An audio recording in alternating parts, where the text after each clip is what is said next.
Welcome to this episode of the Smart Leaders Sell podcast. I'm Jessica Lorimer, sales coach and leadership expert, and I am really excited to dig down into today's episode.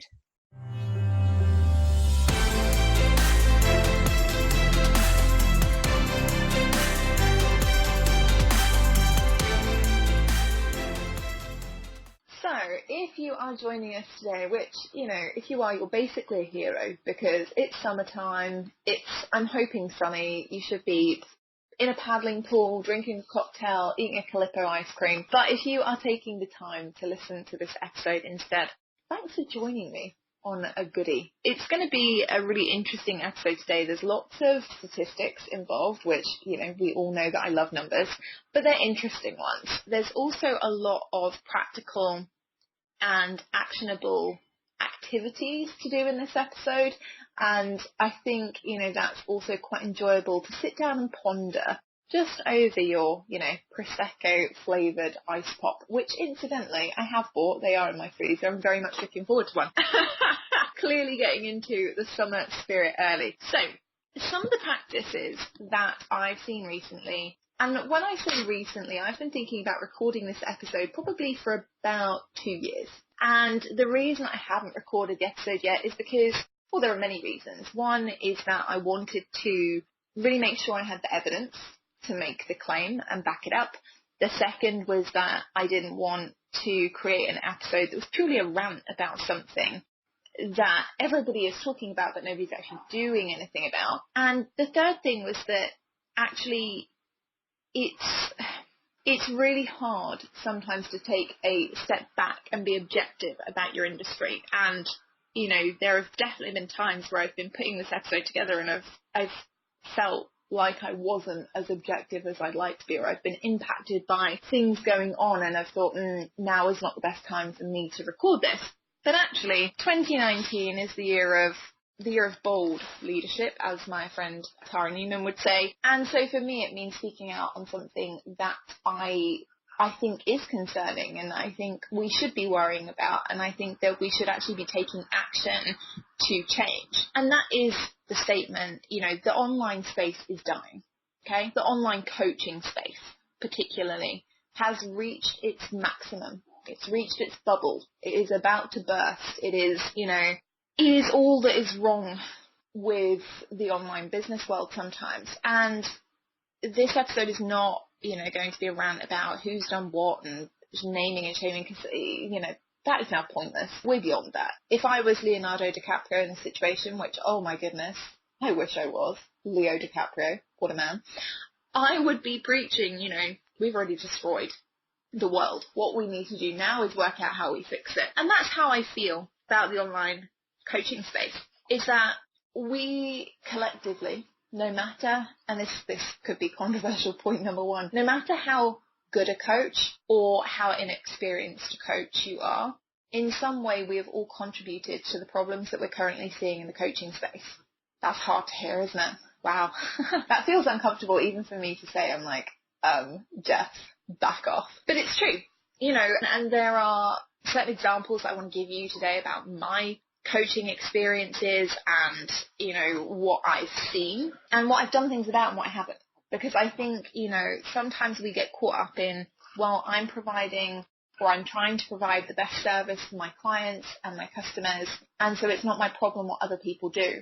Yet we give those same people testimonials. We, associate ourselves with those same people that we know are screwing other people over. And actually, that does contribute to the complete oversaturation of our space, to the lack of integrity that falls in our space, and ultimately will contribute, if we are not careful, within the next 12 to 18 months, the complete death of the online coaching industry. So let's take it back a bit. Let's kind of understand what is happening here and what we can actually do to change it. Like I say, it's not a rant. This is, the state of the union. This is where we are now and where we can choose to move forward or not. So I came into the online coaching space five years ago. It'll be 6 years ago in 2020, which is a kind of scary thing to think about. And before that, I'd never really known that there was an online coaching industry at all. I'd never experienced it. Every piece of coaching that I'd ever had come from somebody who was, CPD accredited to the hilt and, was coming into a corporate environment and who was designed to help me manage my performance in some way or grow and expand my capabilities or just help me become a better, more well-rounded employee or individual. And the interesting thing for me was that when I started to consider being a coach, the idea of it being online, that wasn't the be-all and end-all for me. For me, it was this idea that I could blend coaching and some consultancy and really help people achieve those high-performance sales results that they were looking for. The fact that I could do it online was a bonus because I was like, great, I don't have to leave my house. I don't have to commute. I don't have to sit in rooms with hundreds of people every day trying to keep people's attention for more than 45 minutes. And so it was a convenience thing. It was a choice. And I believe firmly that that's a choice that we all make. However, and this is where it starts to get murky, when I came into the online coaching space, particularly, and I can only really give my opinions of, the business coaching space and the limited views that I see from other industries. Health is a big one, mindset is another, marketing. The thing was that I saw a lot of people back then, okay, so we're talking 5 years ago, who were coming into this online space just like me for convenience. They were highly qualified, highly skilled people, and they were coming into the online space because they had these incredible skills that they wanted to share with other people, but their lifestyle needed to change in some way. Perhaps like me, they'd been diagnosed with a chronic illness. Other people had left jobs because they had become parents. Other people had decided that corporate wasn't for them anymore and they wanted a complete lifestyle change, whatever that looked like. And so you had this influx of actually really incredible people who were deciding and choosing to make their money in a more convenient way for them, but equally bring and add a lot of value to the market. And, that was a really cool era of coaching. It was a really great era. I was seeing people who, had genuine skills, genuine abilities, and they were carving spaces in the market. And that was exciting for me as a business owner. It was also exciting for me as somebody who wanted to be coached. I wanted to be coached by people who were successful, who were setting market trends, who were dominating the market, who were taking market share, who were proving that they could get results even in a relatively new age or use of the internet, right? And so, we kind of trundle along and it's going well. And then we have the rise of Facebook groups. And we all know what I think about Facebook groups, right? They're a necessary evil and they can be run really well or they can be run really badly. And it was at this time that we saw this rise in Facebook groups. So probably, 18 months in to my business actually being alive, as it were, that I started to see that people who had skills, who had genuine skills, were being told to dumb it down. And it's that point where I started to have this niggle with the online space. And it was very much a niggle that I had felt over my entire life. Over my entire life, I'd always been the smart kid, right? And it's quite embarrassing. I don't know if you've ever been the smart kid or the kid that everyone looks at for something. I was always that smart kid, and people would be like, oh, Jess, you don't have to put your hand up for every answer, right? Yes, I was that Hermione child.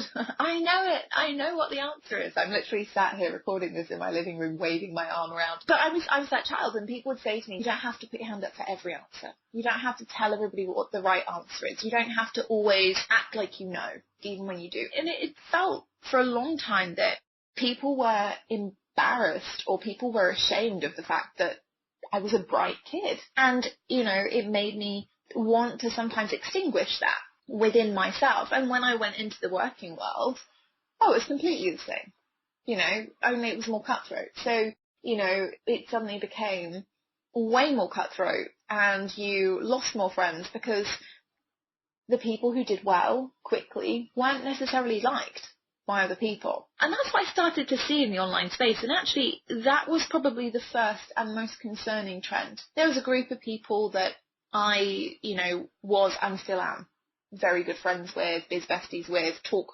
more than once a month to kind of thing. And they were these women generally, because when I started out, remember, I was only working with women, and there weren't really any mixed sex communities either. How old does that sound? How old school? But, there weren't any real mixed gender communities back then. And so, I've seen these women, and they had 20 years of industry experience. They had PhDs. They had master's degrees. They had thousands of hours in, actual industry work. And they were going into these Facebook groups, and they were being told by these women who had perhaps sometimes like bigger personalities or a bit more confident, maybe more time served on the internet. They're being told, don't be smart. Dumb it down so that everyone can understand it. Only do the basics. Everyone should be a business coach. And you saw this day in, day out, and I at that point said nothing. And that shames me. I am ashamed of that, because I'm the person now, and I've always been the person who would be like, ugh, that's gross. But I didn't.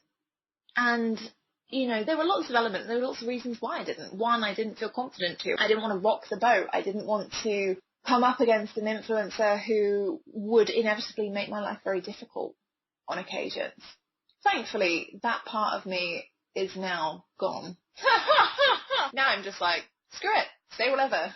If they don't like it, then whose problem is that? But we saw this rise, and it was dangerous, and it was, I would say, abusive, and I would say scary, because to hear all these women who actually had skills being told, arguably by people who perhaps didn't have the same level of expertise, that their expertise didn't count, that their hours of work, their hours of education, their hours of practice didn't matter. And they completely diminished their credibility. They completely diminished their confidence so that they could sell them basic ass programs. Oh wow, that was very American of me. Yay, look at me. I'm basically bilingual. But they were diminishing all these things so they could sell them these basic bloody programs that were things like, oh well, who's your ideal client? Like, okay. All right, Susan, I've been doing this for 10 years in a sales job. Like, I know how to understand what my ideal client is doing and what they want. But, let's go back to that again. Cool. It was a really scary time. It was, it bred a level of insecurity. And it also bred this, I don't know, clique mentality, or clique, depending on how you pronounce your words. It developed to this clique mentality, and you were either part of the popular crew or you weren't. And it was a very interesting, again, probably about 12 months. It was a very interesting time, because people wanted to get to know influencers, and they wanted to be part of the biggest groups and communities. And we saw a massive rise in these basic programs because people were afraid to stand in their own expertise and sell things that were more advanced, because we were being told that everybody who's coming into the market, well, they're not that bright. And that wasn't true. Inevitably, during that time, there were people like me who perhaps weren't necessarily saying anything, but we were there. We were behind the scenes. We were selling programs that were more advanced. We were talking to people in more strategic language. We were actively identifying the people that we wanted to work with. We were trying to cultivate communities that were different, that weren't just this kind of weird blame mentality. If you don't invest in yourself, then clearly you just want to fail. Yeah, that's something that went around for a while. Not necessarily popular. But, we were there.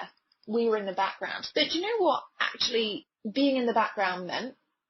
One, yes, we got our clients great results, and I speak for myself and a whole host of my biz besties when I say that our clients genuinely are at the heart of our processes, and we care about them getting results, whether it's, they buy an automated program, or they come to a weekend intensive with us, or they work with us one-to-one. There are a group of people who genuinely do want you to do your best.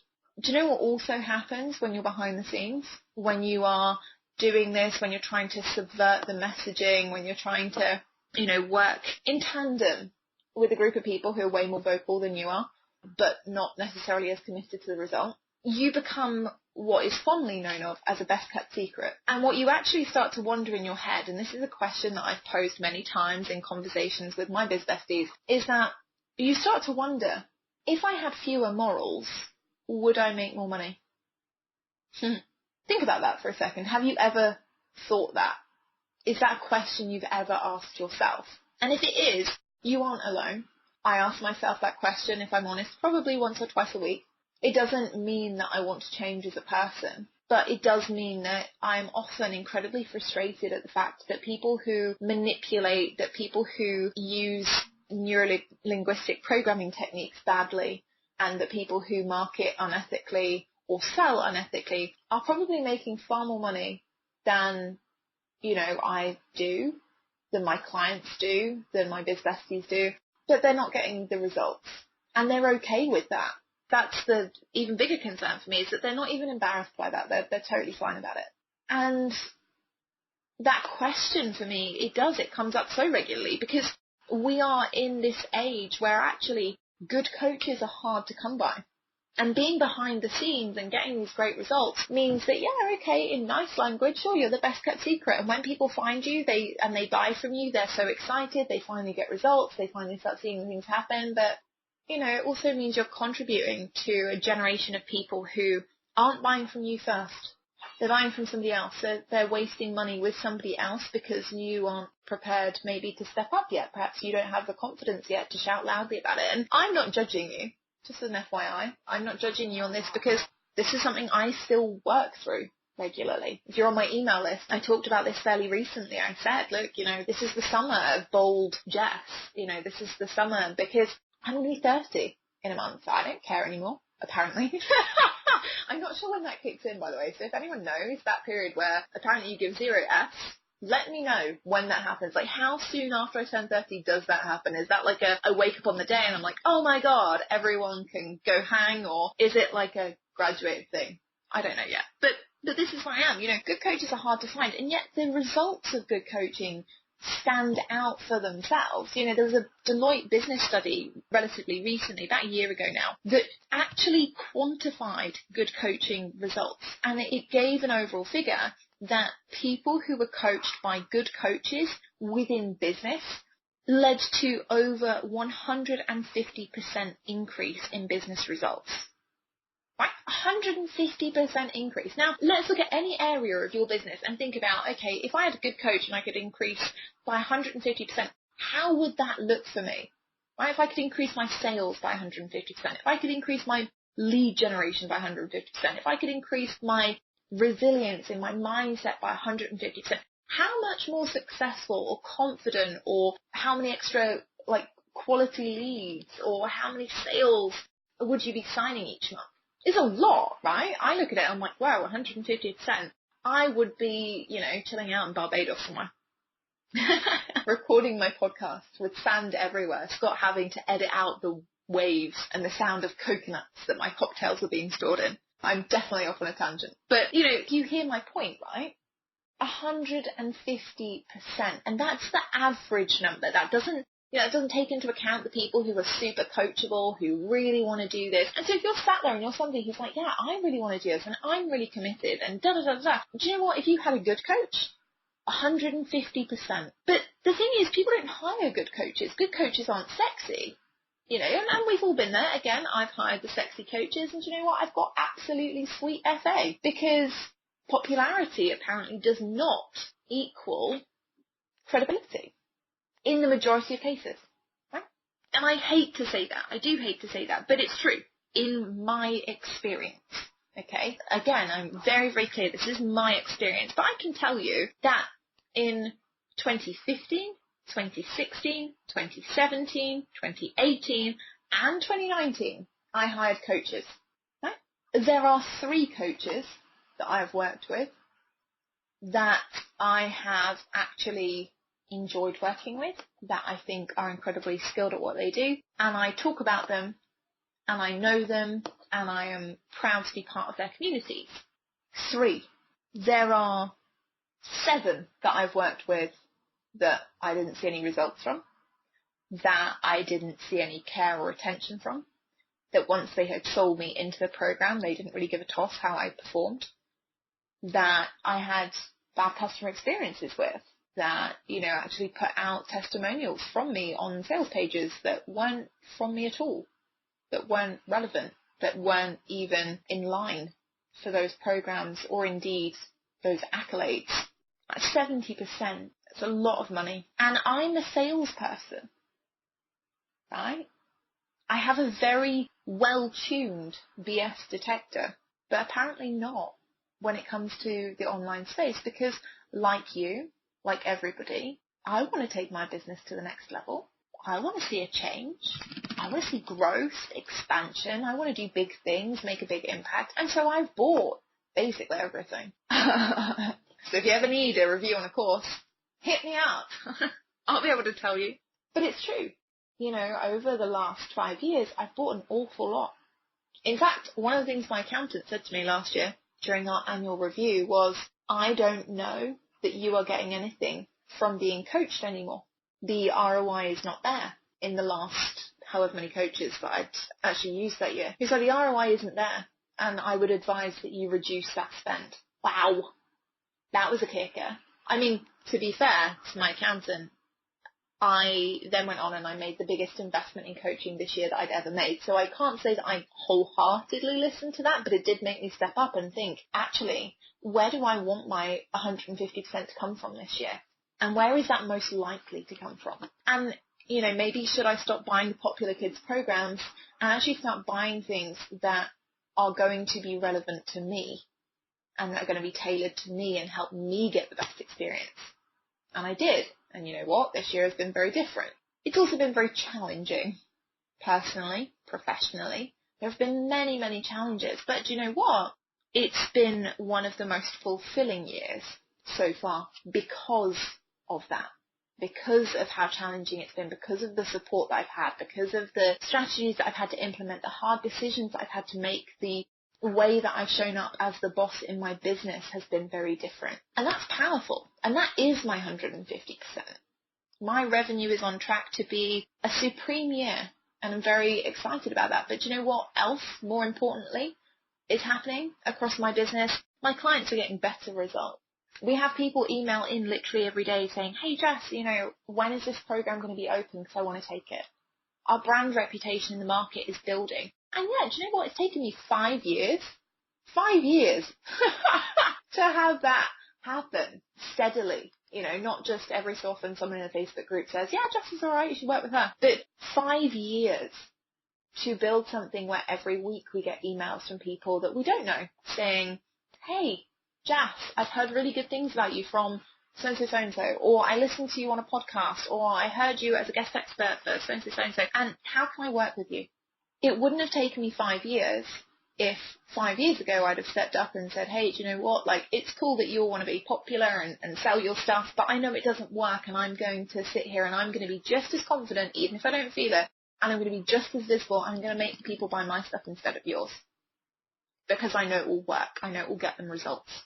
You have that same choice now. Only you might not be 5 years in. You might be 1 year in or 2 years in, and you could actually make a difference. You could change the industry. You could challenge your industry norms right now by stepping up, by being more visible. That's up to you, right? It's not an easy decision. It's one that 5 years ago I walked away from. Learn from my mistakes, right? The other thing is that we're in an industry where there's a complete lack of regulation. How many coaches have you actually worked with that have a coaching certification or CPD accredited experience? Not many, I bet. Like, really not many. Because there's a big difference in saying that you're a coach and actually coaching. It's so interesting. I spent some time recently with a friend of mine, James Martin. He's about to launch a new podcast, and if it is launched by the time this episode goes live, I will make sure we put the link in the show notes. But he's awesome. And James is basically I don't know, what can I say, coach guru? Does that make it sound a bit grim? But he is. He's like the coach guru. He is taking a stand for coaches perfecting their coaching skills. And that's not a small feat, right? That's not a small matter, because actually what we see is a lot of people out there who are like, yeah, I'm a coach, and they're not. They consult, they strategize, they tell people what they should be doing. But they aren't coaching them necessarily, because coaching is about asking people the right questions to help them get to their best answer. Consulting is about giving people advice on what they should do. So I would say I, for example, am a blend of a coach and a consultant. I'm cool with that. Majority of my programs are, particularly if they're self-study, are about giving you strategy so that you can go and get a result. Later on, you might need a pure coach. You might need somebody who can ask you the pertinent questions so that you can get to the best answers yourself. And actually, that's the difference. Side note, that's the difference that I needed this year. I didn't necessarily need somebody to give me more strategy, because that's the bit that I'm good at. What I needed was somebody who could ask me the right questions and help me get to the answers that I wanted around what my business was going to look like, or what I wanted it to look like, really wanted it to look like. I, needed somebody who could ask me the right questions about what I was building, and what my timeframes were going to look like, and actually what I wanted to end up creating. There's a very big difference. And at different times you'll need different things, but we're seeing this hugely unregulated industry. And that's, do you know what? I'm not going to sit here and bang the drum about get a coaching certification. I'm the first person who will tell you, if you have industry experience, then oftentimes that can outweigh a bit of paper that just says, yes, I've been accredited by XYZ. What I would say though is if you have zero experience, please don't sell it. If you rock up into the industry one day and you're like, oh yeah, I could probably be a coach if it's just about asking questions, but you have zero understanding of how to get somebody from point A to point B, or you don't understand how to manage somebody's emotional state, or you're selling mindset coaching and you're working with people who are severely traumatized and you're just telling them to get over it, please stop. Because it's that lack of regulation combined with a lack of integrity that means that so many people are getting burnt. Seriously burnt. And you are not playing with people's, or just people's money. You're playing with their confidence. You're playing with their business strategy, with their long-term success. You're playing with their family's lives. And it's interesting because I heard this phrase recently where somebody said, if people don't buy from me, or if people, well, no, that was basically it. If people don't buy from me, they're taking food off my kids' table. And my reaction was not, oh, yay, look, there's somebody who's really demonstrating that they want to be a hardcore seller. My reaction was, if you are selling something and that is your attitude, you are also probably taking food off of their kids' table, because that's not an attitude that says I want to deliver the best result, right? We all want to make money. Of course we do. I'm very glad that people want to make money, but it's about making good money. Money that helps you sleep at night, money that, you make because you can actually deliver on what you promise. And if you can't, stop selling that. Sell something else, sell something you can deliver, and that's one of the lessons that I'm constantly preaching. And actually, I will give myself credit here. One of the things that I do, I don't teach things I don't know. I often say to people, and if you're in one of my paid communities, you will have heard me say this many times, so I apologise, but I'm not a legal advisor. I'm not a financial advisor. I can't give those types of advice because I am not regulated to. I am only there to give advice or support or strategy or consultancy or coaching on things that I am actually qualified with. That's why I teach sales. And do you know what? Does it get boring? Of course. Let's throw that out there. Like, if you're somebody who's like, I create content all the time and it all sounds the same and I never get to talk about anything else, yeah, welcome to the world of business. It's going to be dull. Find more interesting ways to talk about it. But don't just start selling something else because you think you're bored or your audience are bored of what you're currently saying. That's way more dangerous for them and for you. And instead you've got to start focusing on what can you actually be doing? What can you do to change this? So if you're sat here and you're listening to this and you're going, yeah, Jess, I agree with you. I agree that there are people out there who are marketing unethically. I agree that there are people out there who are just in it for the money and not for their clients' results. I agree that there are people out there who, are acting without integrity, who are not acting in the best interests of the general online coaching community. But what can we do? Well, here's the thing. You have the power, as Bruce Almighty would say, or sing, I've got the power. Anyone else remember that? That's a very 90s. Was it 90s or 2000s? Someone should email in and tell me, because I can't remember when that film went out, but I've got to love a bit of Jim Carrey on a Monday. But it's true, you have the power. You can change this industry in many ways. One of those ways is really simple. Stop buying their stuff, right? We can vote with our wallets. This is a novel thing that I discovered one year when I decided to add up how much I'd spent in coaching services and the ROI that I'd actually got from them, and realised that I bought a bunch of popular kids programs and got zero return. And that the people I bought from, who weren't necessarily the all singing, all dancing, all over the internet people, I've got results from that. And so I started voting with my wallet. Okay, I'm not going to buy it just because everyone else looks like they're buying it. Simple as that. It was hard. Don't get me wrong. I get FOMO like, any child that's ever walked into a sweet store. I love to buy things. And it's really hard sometimes to be like, right, okay, everyone else on the planet is buying, insert program name here. But instead I started looking at, okay, well, what do I actually need? You know, what's my key focus for the next 90 days? And that's how I now make every buying decision. Right, what's my key focus? Is my key focus something that is specifically or a specific area of the business? Is it sales? Is it marketing? You know, is it content creation? And that's how I start to make investments. Right, okay, if my key focus for the next 90 days is producing better content, what do I need to do that? Who do I need to invest in? Done for you, done with you, coached to do it. Self-study, whatever that looks like. That's how I started voting with my wallet. And honestly, I just stopped buying the stuff. And then do you know what? The great thing about not buying the stuff was that I stopped seeing the ads from all of their friends who would then retarget me. I just stopped seeing it. And so now when people say to me, oh, this big launch is on and all I'm getting is affiliate marketing from X, Y, and Z, I'm like, I don't even see it. Nobody targets me because I stopped buying. And instead, you know, of buying, let's say, because usually, you know, all the programs are about the same price, right? They're all about $2,000 and it feels manageable. You can spread that out over 12 months. It's £200 a month or whatever and happy days. But usually spending that $2,000 there or £2,000 there means you don't spend $10,000 somewhere else, and the $10,000 is actually what could have got you the result. And yes, I'm fully aware that I say this and that, you know, people might think, but I don't have 10,000. No, you don't. But by the time you book 4 or 5 of those programs, you do. That's the thing. So stop thinking about, okay, my budget needs to be the thing that impedes me here, and actually start thinking about, well, what do I need? What do I actually need to invest in? And you know what? Sometimes you are going to have to invest in the course or whatever, but if you do that, implement it, right? Vote with your wallet. Buy the right things.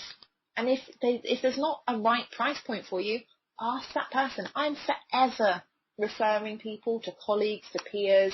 I'm on discovery calls with people saying, yeah, do you know what? I'm not the right coach for you. I think you should go and work with this person or that person or focus on this. Take that course. Ask. You know, but don't get all like whiny if you ask somebody and you say, hey, you know, what do you think I should invest in? And they go, me. I've done that with friends of mine. In fact, I've had really good friends of mine who say, Jess, it's because I'm your friend that I'm telling you, you have this problem. You need to go and invest in X. Sometimes it's them, sometimes it's something else, right? Ask the question, you will get the answer. Then listen to the answer and do something with it. So we can vote with our wallet. We can also focus on marketing ethically and actually having strong strategic sales focuses. You know, what I mean by that is don't aim to be the best kept secret. It's not doing you any favours and it's not doing anyone else any favours either. Figure out how you can market confidently for yourself, for your own business. Step up, stop aiming to be the best kept secret and start aiming to be the person that everybody is talking about, and then deliver. Don't be afraid to sell, okay? Don't be afraid to be out there and saying to people, yes, buy my stuff, 100%, I 100% back it. Because now is not the time to be shy. Now is not the time to stop doing that, because we are entering, and I've banged this drum a million times this year, we're not entering anymore. We are in a challenging economic climate. As I say this, you know, the UK is waiting for a new Prime Minister. And as soon as that happens, the pound will drop. We will see a dip in the economy. And we will experience some of the symptoms that we did when we hit the double dip of the recession fairly recently. I know that. Other businesses know that. They're preparing for it. You should be too. Online business does not mean that you are not a business. It doesn't mean you still don't have to pay taxes. It doesn't mean you still don't have to pay wages. It doesn't mean you still don't have to pay yourself. It doesn't mean that you don't plan ahead, or that you go, oh yeah, well that's fine because people in other countries will buy from you and I'll be cool. That's not how it works. It's a knock-on effect. Be strategic. Focus on marketing. Focus on sales. Convert your lead. It doesn't matter how many you have. We're not in that game anymore. I know people with lists of thousands and thousands of people that just don't convert. All of my clients, it's so interesting because my clients come to me and they've spent years in some cases doing all the things. They've been doing the blogging, they've been podcasting, they've been YouTubing, they've been tweeting and LinkedIning and all the things every day. They get nothing. And then they streamline. They work with me and they streamline. They go, okay, what do I really want to do?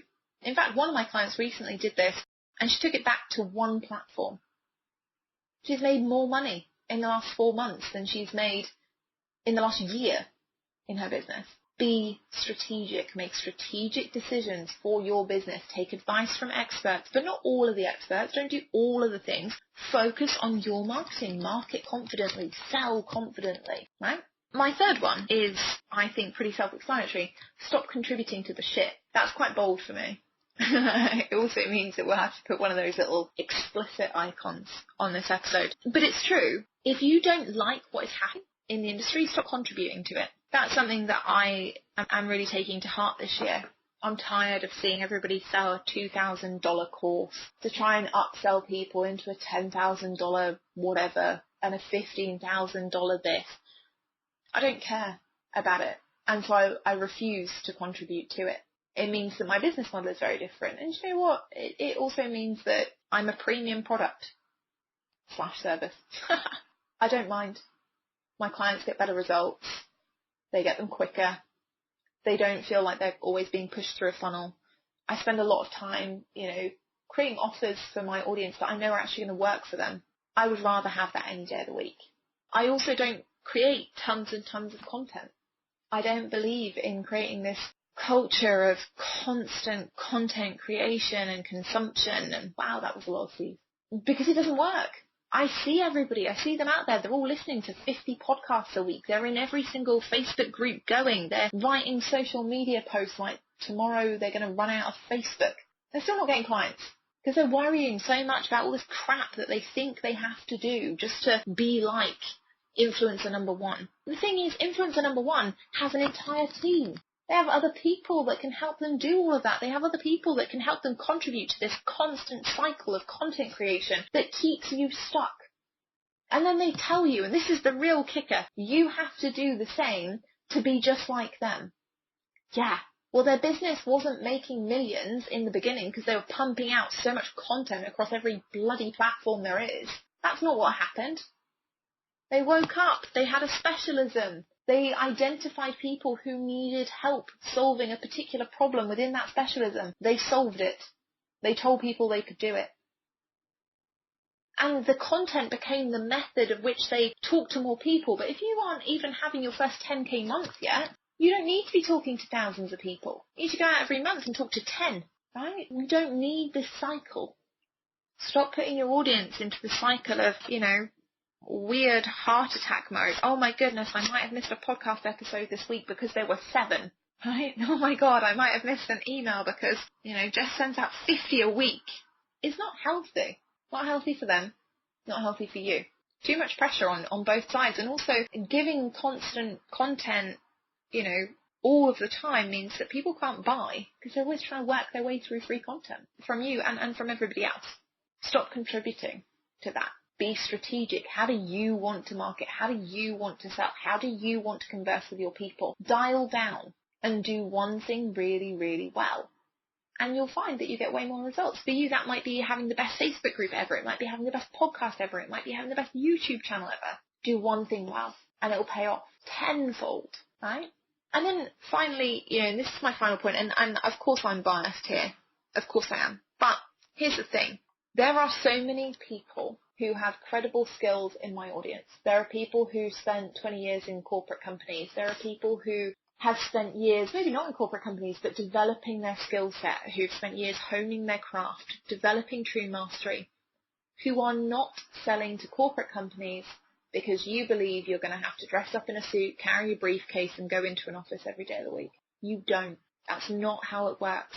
And if you are considering, or even if you haven't considered, working with a corporate company yet, and you think, oh, I'm not sure that my skill set lends itself to selling to a corporate, get in touch with me. Drop me an email. I'll tell you honestly if it will or won't. Because I'm tired of seeing so many people spend hours and hours and hours and hours writing Facebook posts when they could be working and sharing their skills with companies that really actually want to pay them and pay them far more money than anybody else will to get their company trained, to consult with their firm, to strategize with their employees, to make them more productive, more profitable. Because companies and organizations across the world are recognizing the financial situation that we're in, and they're paying good people. They're paying people who have credibility, who have expertise, who have mastery. They're paying them to come in and to help, and that could be you. So if that's something that you're interested in, if you are interested in working with corporates, like I say, if you're not sure that your skills lend themselves to it, then make sure that you do email me. You can email me, jessica@jessicalorimer.com. I will tell you whether or not your skills will lend themselves to corporate. And equally, you can check out the link in the podcast show notes if you think, yeah, actually, now is the time to figure out how I can be selling to corporate organizations and making money doing so in my own way. You need to be at the Converting Corporate event in November. I promise you, it's one of those things. I've made this commitment to myself and to you throughout this episode. Marketing and selling ethically and strongly. If you want to learn to sell to corporates, this is not something that you should pass up. This is a non-negotiable. This is you getting in front of actual hiring managers, getting in front of people who can help you improve your pitching, who can teach you how to write proposals. It's actionable, practical workshops, along with some incredible networking that can help you land your clients, that can help you map out your 250k corporate sales strategy. And it really isn't something to be missed, okay? So make sure that if you have the slightest interest in selling to corporates this year, that you head over to that page in show notes. It's like bit.ly/sell to corporates or something completely unoriginal. Check that out and get in touch with me if you want to ask me any questions about it. If you want to ask whether it's the right fit for you, get in touch. I'll tell you honestly and openly. And in the meantime, do recognize the online space is going through numerous changes. I do 100% believe, and it's not a threat or a, scare tactic, but I do believe it's dying.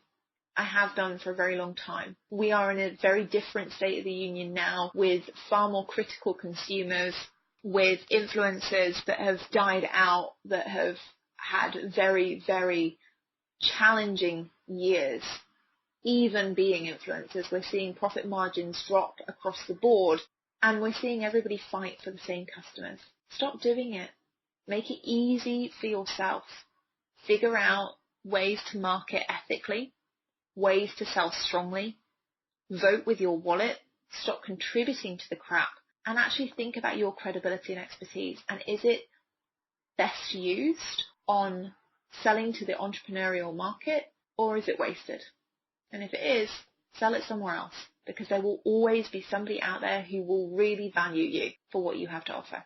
I'll see you in Friday's episode. This week we have an awesome guest, which I am very, very excited about. Got the lovely Amy Woods coming on from Content 10X, talking about how you can be repurposing your content much more easily, much more quickly, to make sure that you are maximizing your content creation, that you're dialing down, doing it well, and that you're not spreading crap all over the internet just because you feel like you should. Have an awesome week. If you have anything to say about this episode, as always, you can comment on social media. You can drop me an email if you enjoyed it that much. You can even write a little review on iTunes, because we love those too. I will see you on Friday. Have an awesome week. I'll catch you then.